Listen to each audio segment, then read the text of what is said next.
Assalamualaikum warahmatullahi wabarakatuh. Saya Nur Syahruni dan pada kesempatan kali ini saya akan membahas tentang teori kognitif. Dan sebelum itu, putar intronya. Rasa dan aromanya lebih. Ini teh kantong Bunda Sari Murni yang rasanya enak sekali.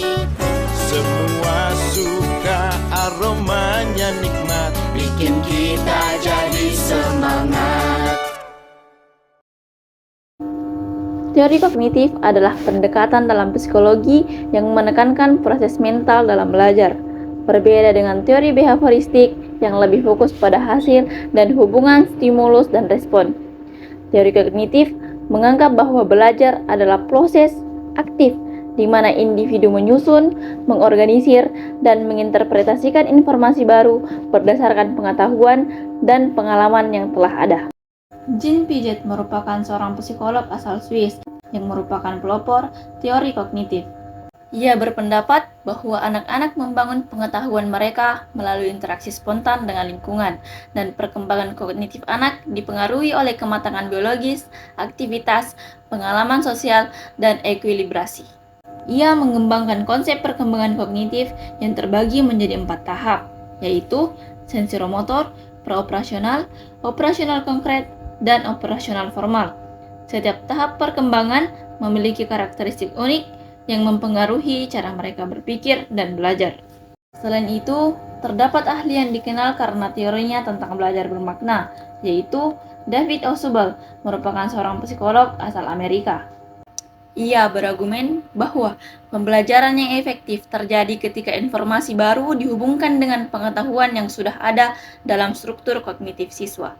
Ia juga membedakan antara belajar bermakna atau meaningful learning dan belajar menghafal atau rote learning, serta menekankan pentingnya pemahaman dalam proses belajar. Kita analogikan teori kognitif dengan cara kita memasak makanan. Langkah pertama yang kita ambil adalah mempersiapkan atau mengumpulkan bahan mentah. Bahan makanan yang kita kumpulkan adalah informasi yang kita terima dari lingkungan, seperti beras, sayuran, dan bumbu. Informasi yang kita dapatkan dari buku, guru, atau pengalaman sehari-hari adalah bahan mentah yang akan diolah. Selanjutnya adalah resep. Resep yang kita gunakan berfungsi sebagai panduan.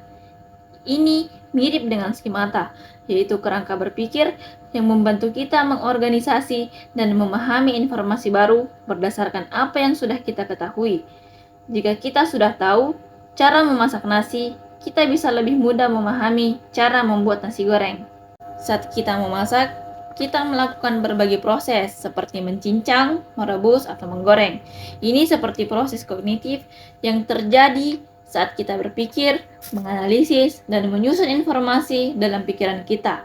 Dalam proses ini, kita seringkali melakukan percobaan dan kesalahan. Selanjutnya, tahap mencicipi. Selama memasak, kita mungkin mencicipi makanan. Apakah rasanya sudah pas? Ini seperti metakognisi di mana kita mengevaluasi pemahaman kita sendiri. Jika rasanya kurang garam, kita akan tahu bahwa kita perlu menambahkan bumbu. Sama seperti kita harus menyesuaikan cara belajar kita jika merasa kurang paham. Setelah semua langkah tersebut selesai, kita akhirnya memiliki hidangan yang siap disajikan. Ini adalah pengetahuan yang telah kita bangun melalui pengalaman belajar. Semakin sering kita memasak, semakin baik kita dalam memahami berbagai teknik dan cita rasa. Dalam hal ini, teori kognitif berfokus pada bagaimana individu memperoleh, menyimpan, dan menggunakan pengetahuan. Proses ini mencakup berbagai aktivitas mental seperti analisis, prediksi, dan pemecahan masalah. Sehingga tujuan teori kognitif yaitu: yang pertama, memahami proses belajar. Tujuan utama teori kognitif adalah untuk memahami bagaimana individu belajar dan mengolah informasi. Ini mencakup analisis, cara berpikir, pengolahan informasi, dan cara individu menyelesaikan masalah. Yang kedua, meningkatkan keterampilan problem solving. Teori ini bertujuan untuk mengembangkan keterampilan pemecahan masalah dengan mendorong individu untuk berpikir secara kritis dan kreatif dalam menghadapi tantangan. Yang ketiga, mengoptimalkan pembelajaran. Dengan memahami struktur kognitif siswa, teori ini bertujuan untuk menyusun materi pembelajaran yang lebih efektif dan sesuai dengan tahap perkembangan kognitif siswa. Dan yang terakhir, mendorong kemandirian belajar. Teori kognitif juga bertujuan untuk menjadikan siswa lebih mandiri dalam proses belajar mereka, sehingga mereka dapat mengeksplorasi dan menemukan pengetahuan baru secara aktif. My book, my list, weekly, and the answer to all my dreams. Your masa, my moon, my God star. My kind of wonderful, that's what you are. My everything.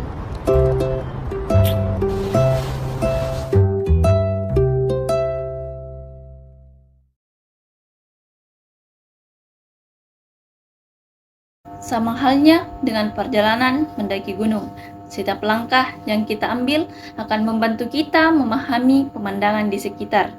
Jika kita hanya fokus untuk mencapai puncak, kita mungkin melewatkan keindahan perjalanan itu sendiri, seperti halnya dalam memahami detail-detail penting dari materi pelajaran. Dengan setiap langkah, kita membangun kekuatan dan keterampilan yang akan membantu kita tidak hanya mencapai puncak, tetapi juga menikmati perjalanan tersebut. Teori ini berusaha menjelaskan bagaimana kita berpikir, belajar, dan mengingat. Belajar dianggap sebagai proses internal yang melibatkan ingatan, pengolahan informasi, dan aspek-aspek kejiwaan lainnya. Dalam hal ini, belajar tidak hanya sekedar menghafal, tetapi melibatkan pemahaman yang mendalam dan konstruksi pengetahuan baru. Dalam konteks pendidikan, teori kognitif membantu pendidik memahami cara siswa mengolah informasi dan bagaimana cara terbaik untuk mengajarkannya. Sehingga prinsip utama dalam teori kognitif yaitu yang pertama, proses belajar lebih penting dari hasil. Teori ini menekankan bahwa bagaimana seseorang belajar lebih penting daripada hasil akhir dari pembelajaran tersebut. Yang kedua, persepsi dan pemahaman. Tingkah laku seseorang ditentukan oleh bagaimana mereka memahami situasi dan informasi yang berkaitan dengan tujuan belajar mereka. Dan yang ketiga, struktur kognitif. Belajar merupakan aktivitas yang berkaitan dengan penataan informasi dalam pikiran individu. Hal ini mencakup bagaimana individu memahami dan memaknai informasi. Teori kognitif memiliki berbagai implikasi penting dalam dunia pendidikan, yaitu yang pertama, pembelajaran berpusat pada siswa. Pendidikan harus memperhatikan perbedaan individual siswa dan mendorong mereka untuk berpikir aktif serta menerapkan pengetahuan mereka dalam situasi nyata. Kedua, pengembangan keterampilan berpikir kritis. Guru perlu merancang aktivitas yang mendorong siswa untuk menganalisis informasi, mempertanyakan asumsi, dan mengevaluasi argumen.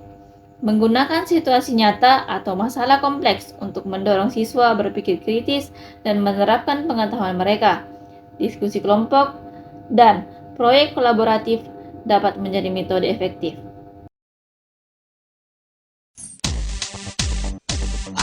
Ayo makan sosis so nice. Ayo makan so nice.